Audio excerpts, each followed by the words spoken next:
aí, galera, já tomei água ali porque minha garganta ficou seca. Vamos falar de uma prova da ESA de 2009, tranquilo? E o tema dessa prova é sobre grandes navegações. Como o próprio aqui diz, grandes navegações.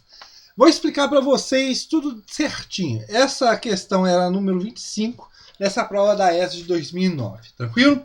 Portugal foi o primeiro país a empreender as grandes navegações no século XV. Assinale a única alternativa em que todas as informações são fatores que contribuíram para o pioneirismo português.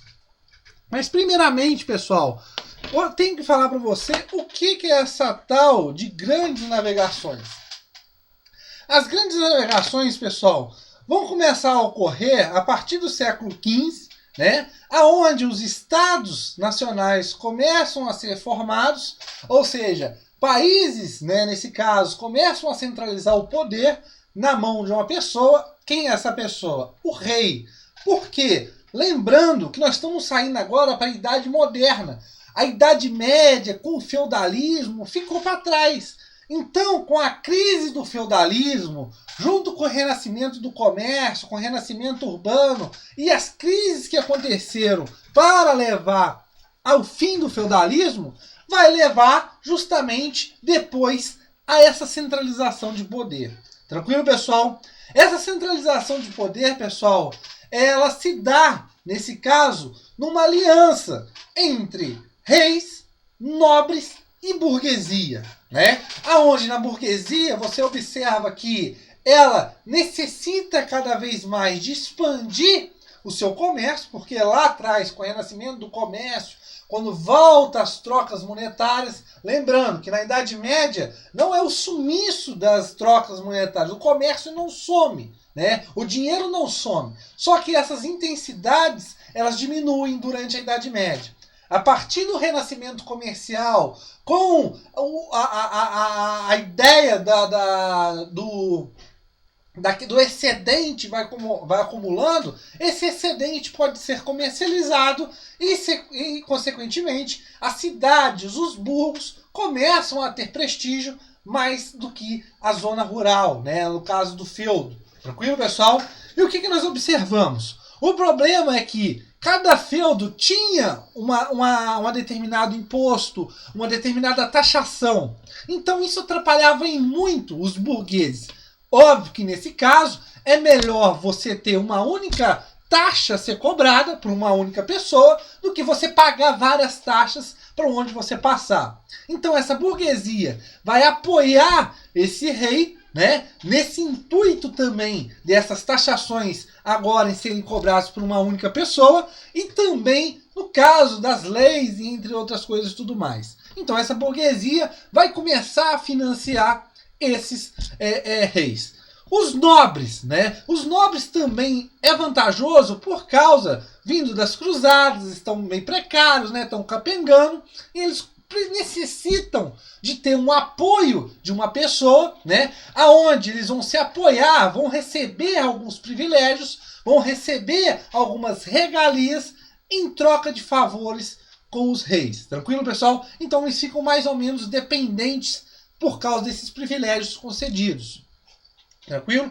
E os reis? Consequentemente, os reis eles querem centralizar o seu poder para ter mais poder e para tanto também sair depois e conquistar mais territórios e mais. Porque lembrando, durante essa formação dos estados nacionais, pessoal, a política econômica que vai começar a ser adotada é uma política mercantilista, né? Aonde cada estado tem as suas relações, as suas características, como o metalismo, o intervencionismo na economia e entre outras coisas. Tranquilo, pessoal?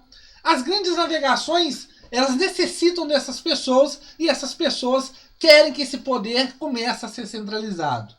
Mas o problema também vai se dar com as cidades italianas, Gênova, Veneza, Florença e entre outros. Por quê? A partir das cruzadas, né, principalmente da cruzada comercial das cidades, você vai observar que o mar Mediterrâneo vai se abrir, né, e as trocas comerciais vão começar a fluir cada vez mais. E quem será muito beneficiado serão as cidades italianas. Tranquilo, pessoal? E essas cidades italianas vão começar a fazer um grande monopólio, uma grande exploração sobre esse comércio no Mediterrâneo. Óbvio que burgueses estão pagando taxas muito caras a esses comerciantes italianos e, consequentemente, não estão tendo lucros. Então, eles querem sair desse monopólio, né, do mar Mediterrâneo e procurar novas rotas comerciais. Tranquilo, pessoal? Lembrando, grandes navegações, pessoal, é uma empreitada comercial. Você não vai sair do nada para falar, vou lá conhecer, vou visitar o cara, vou fazer, beleza, eu não te conheço, passamos a conhecer aqui agora, valeu, tá? Não, a ideia é conquistar terras, né, principalmente, para ter mais riquezas, fazer mais comércios e entre outras coisas mais, tranquilo? O capitalismo está girando muito forte, tranquilo? E o que nós observamos nisso? Esses estados vão começar a se centralizar e buscar novas terras. Acontece com quem? Com Portugal, que foi o primeiro país a empreender essas grandes navegações junto com a Espanha. Só que a Espanha será mais tarde. Tranquilo, pessoal? Fatores que vão levar o pioneirismo português à centralização política. Lembrando que Portugal se torna independente em 1139, através, né, daquela chamada Guerra de Reconquista, aonde os muçulmanos, através da expansão do Império Muçulmano, chega até a Península Ibérica. Então os reinos cristãos, Castela, Leão, entre outros, vão se unir para expandir, expulsar, reconquistar essas terras perdidas pelos muçulmanos, principalmente porque são terras mais férteis, e através dessa guerra de reconquista vai nascer Portugal. Dom Afonso VI de Castela, ele vai convocar várias pessoas e dentre elas vai se destacar um cara, um nobre, muito fodão e tudo mais, o Dom Henrique de Borgonha, né? E nesse destaque, nessas guerras de reconquista, o Dom Afonso dá a mão de sua filha Teresa e ainda mais um pedaço de terra, o condado portucalense. Tranquilo, pessoal? E o que ele pede, Dom Afonso? A subordinação. Quando precisar, Dom Henrique de Borgonha vai a favor de Dom Afonso. O problema é que Dom Henrique de Borgonha vai para a cidade dos Pés Juntos, morre, fica o condado nas mãos de Teresa, que está subordinada ao rei de Castela. O problema é que seu filho, né, entre Afonso e Dom Henrique e Teresa, o Dom Afonso Henrique de Borgonha, o filho, né, ele é um pouco rebelde. Ele não gosta dessa subordinação de sua mãe. Ele se rebela com sua mãe, ganha as batalhas e em 1139 ele vira o Dom Afonso I de Portugal. Tranquilo, pessoal? Só que com o passar do tempo, né, se eu não me engano, o 9º rei de Borgonha, a dinastia de Borgonha, começa nesse momento. Em 1385 vai acontecer uma revolução, a Revolução de Aves. Por quê? O cara que estava no poder nesse momento, da dinastia de Borgonha, Dom Fernando, ou também chamado Belo Conquistador, ele não deixa herdeiros homens, né?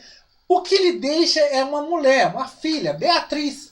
E essa filha, ela se casa com Dom João de Castela. O problema é que em Portugal começa a nascer um sentimento nacionalista, porque nesse caso Dom João de Castela era, como dizer assim, um fora da jurisdição, e começa nesse caso revoltas contra Dom João de Castela. Entra nesse embate Dom João de Portugal, né, que é um filho abastardo lá de um relacionamento do próprio pai, Dom Afonso, com outra mulher. Tranquilo, pessoal? E essa batalha começa. Dom João com Dom João de Castela. A burguesia começa a apoiar e Dom João de Portugal vence. Tranquilo, pessoal? E começa a chamada Dinastia de Aves, porque Dom João de Portugal era da família de Aves. E essa centralização, porque antes você tinha ainda um poder descentralizado ainda, mesmo com a independência de Portugal, mas a partir da Revolução de Aves, com a entrada de Dom João de Portugal da dinastia de Aves, sai agora a dinastia Borgonha, você consegue ter uma centralização a mais no poder. A burguesia começa a apoiar ainda mais e, consequentemente, também a nobreza e tudo mais. A Igreja Católica, pessoal, ela vai ficar meio ressabiada, né? Em busca de novas culturas, isso poderia desviar a pessoa, mas também ela estava interessada na busca de novos fiéis também, porque nada mais, a reforma protestante estava acontecendo, então você tem um problema na busca de novos fiéis. Tranquilo, pessoal?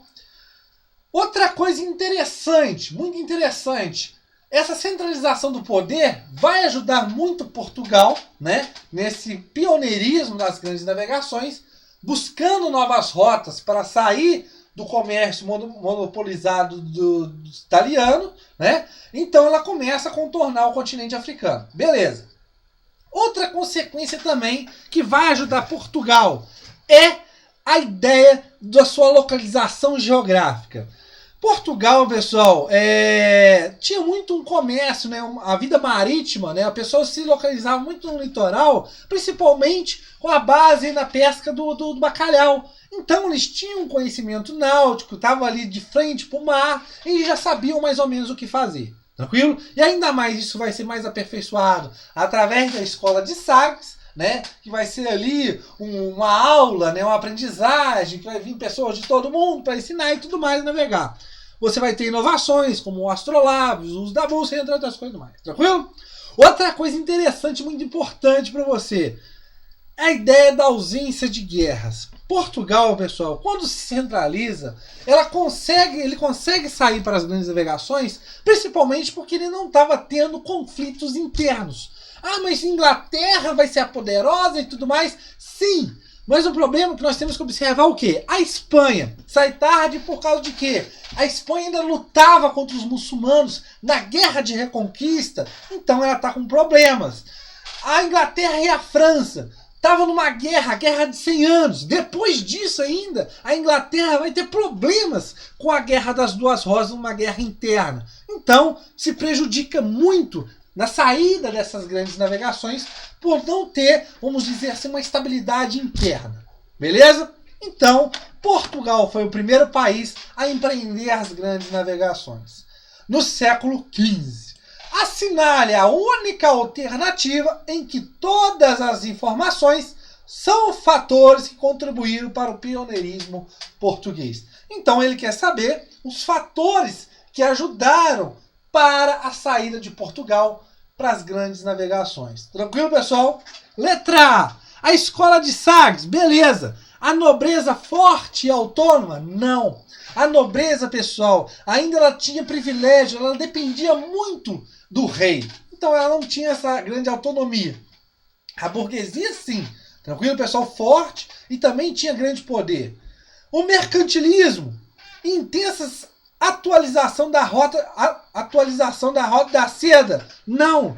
Pessoal, em 1434, você tem a tomada de Constantinopla pelos turcos. Então há um problema muito grande na passagem.